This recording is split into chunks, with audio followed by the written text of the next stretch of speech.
A lot of people don't know this, but correctional staff have one of the most dangerous jobs on the planet statistically. They have higher rates of assaults on staff, higher rates of depression, suicide, shorter lifespan. It's a very difficult, very stressful job. The health of our officers, the health and wellness of people working in corrections is critically important, and it's really just starting to come to light. Over time, we've really come to recognize as individual law enforcement corrections agencies the significance of mental health issues amongst our staff. A lot of that focus has been, particularly directed towards the law enforcement side of things. But when you look at it from a corrections perspective, it's really not tremendously different because of the nature of what they're dealing with on a daily basis and the level of trauma that can come with some of that. Being a corrections officer is a very stressful job, but it's so important, right?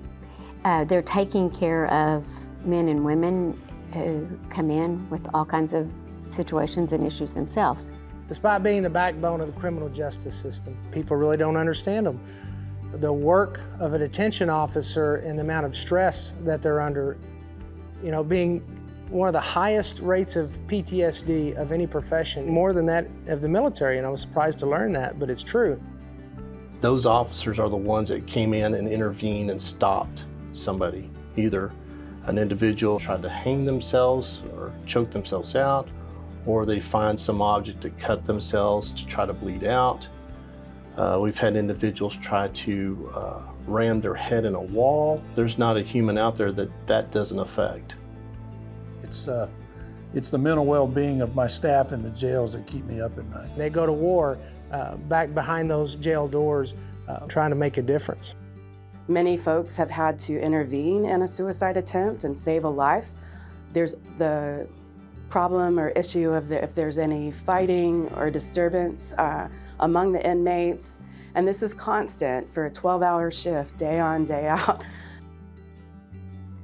You see those officers deal with that. They deal with it in their head mentally, and they try to fight that struggle, or handle those situations. You go home, you shut it off, you don't talk about it with family. It's a prevalent issue, it's ongoing, and it should be concerning to everyone. You see people at their worst times when they walk in the doors to come into jail, and we try to leave them with a positive outlook, but some officers need some help to take it upon themselves to get the resources out there. So it's important that we have programs in place to facilitate wellness and other programs to help with their mental health issues and ensure that they're healthy. This is taking care of your troops. We look at what we do for our soldiers overseas, but what about here at home?